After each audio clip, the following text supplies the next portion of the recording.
ఇక హైడ్రాకు సంబంధించి మాట్లాడదాం మిత్రులారా. నిన్న మన దుద్దిల శ్రీధర్బాబు గారు ఒక మాట మాట్లాడారు. ఏమన్నారో ఒకసారి ఇక్కడ వినండి.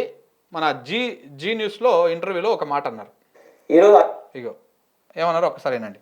ఈరోజు అధికారులు కొద్దిగా కొంతమంది ఒకరు ఇద్దరు అతి ఉత్సాహంతో పని చేసి ఉండొచ్చు హైడ్రా రాగానే. దానివల్ల మాకు ఇబ్బంది జరుగుండొచ్చు, ప్రభుత్వానికి చెడ్డ పేరు వచ్చిండొచ్చు. దాన్ని సవరణ చేసుకోవాల్సిన బాధ్యత మాకు భాగంలోనే. ఆ విధంగా జరగకూడదు.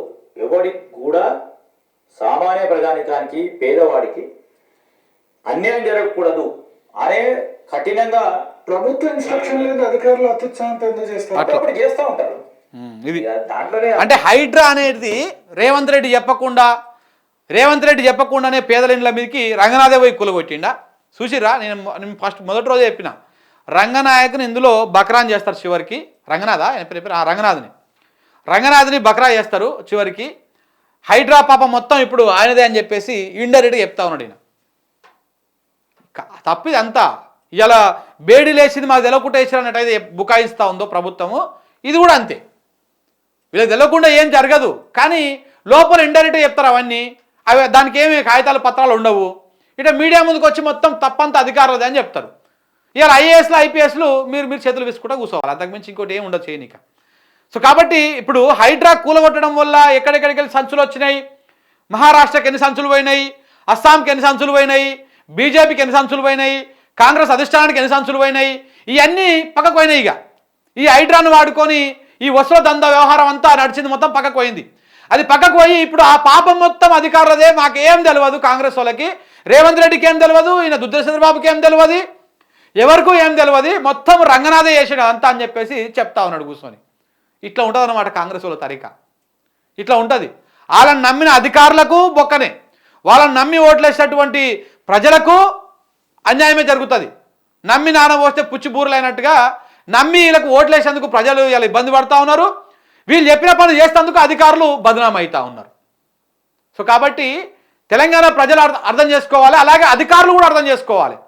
తెలంగాణ అధికారులు అర్థం చేసుకోవాల్సిన విషయం ఏంటి, వీళ్ళు చెప్పిందల్లా మీరు గొర్రెల లెక్క తలకాయలు ఊపిరనుకో, మిమ్మల్ని ముంగలకు నూకేసి వెనకంగా వీళ్ళు బయటకు వస్తారు. బావి ముంగలు కనపడంగానే ఆ బావిలకు మిమ్మల్ని దోసేసి వీళ్ళు మంచిగా సేఫ్ సైడ్లో ఉంటారు. సో కాబట్టి మీరు శాశ్వతం, అంటే మీరు ఈ ప్రభుత్వం పోయినాక కూడా మళ్ళీ మీరే అధికారులుగా ఉంటారు. ఇబ్బంది పడేది మీరే. రేపు మళ్ళీ వేరే ప్రభుత్వం వచ్చిందనుకో, మీరు చేసినటువంటి తలతిక్క పనులకు మొత్తానికి రేపు మళ్ళీ మీరే రెస్పాన్సిబిలిటీ అవుతారు. ఆ పనిష్మెంట్ మీరే అనుభవించాల్సి వస్తుంది. రాజకీయ నాయకులు ఆళ్ళు మంచిగానే ఉంటారు వెనకంగా. ఏమైనా తేడా అయిందంటే పోయి చీకట్లో పోయి మాట్లాడుకుంటారు, బాగానే ఉంటుంది. కానీ అధికారులే బకరా అవుతారు ఇందులో. ప్రధానంగా ఇలా రెడ్డి అని తగిలించుకున్నటువంటి కొంతమంది అధికారులు, వెనకాల రెడ్డి ఉన్నటువంటి కొంతమంది అధికారులు చాలా అత్యుత్సాహం ప్రదర్శిస్తూ ఉన్నారు. ప్రధానంగా ఇంటెలిజెన్స్ విభాగంలో ఉన్నటువంటి కొంతమంది రెడ్డి అధికారులు చాలా అత్యుత్సాహం ప్రదర్శిస్తూ ఉన్నారు. 100% రేపు కాంగ్రెస్ ప్రభుత్వం పోయిందనుకో, ఆ రెడ్డి అధికారులను ఏ రెడ్డి నాయకుడు కూడా కాపాడలేడు. అంత దుర్మార్గాలకు పాల్పడుతూ ఉన్నారు వీళ్ళు. అంత పర్సనల్గా తీసుకొని అవతలి వాళ్ళని అది చేస్తూ ఉన్నారు. సో కాబట్టి దయచేసి ఈ వర్గాల్లో ఉన్నటువంటి రెడ్డి అధికారులారా దయచేసి అర్థం చేసుకోండి. రేపటి నాడు మిమ్మల్ని ఏ రెడ్డి పొలిటీషియన్ కూడా కాపాడలేడు. ఎందుకంటే ఆ రెడ్డి పొలిటీషియన్ రేపటి నాడు ఇంకొక పొలిటీషియన్ తోటి మిలాఖత్ అయిపోతాడు, మంచిగానే ఉంటారు వాళ్ళు. మీరే బకరాలు అయిపోతారు, మీరే సమితలు అయిపోతారు, మీరే ఆగమైపోతారు రేపటి నాడు. ఇదే మీడియా మీ మీద మళ్ళీ వార్తలు రాస్తూ ఉంటుంది, కథనాలు చేస్తూ ఉంటుంది. ఇగో ఈ పలానా ఆయన ఈ కథ చేసిండు అని చెప్పేసి మళ్ళీ రాస్తూ ఉంటుంది.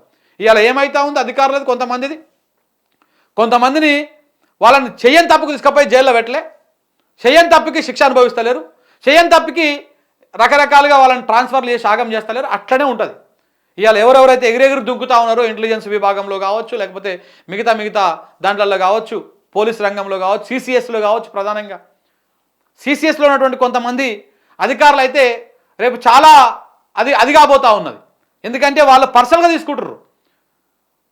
తీసుకొని పర్సనల్గా కేసులను నమోదు చేస్తూ ఉన్నారు. ఇవన్నీ కూడా రేపు కౌంటబుల్ అవుతుంది. సో కాబట్టి వీటన్నింటి గురించి కూడా కొంత ఆలోచన చేసుకోవాల్సినటువంటి అవసరం ఉంది. ఇలా అధికారులను బలి చేస్తూ ఉన్నారు వీళ్ళు.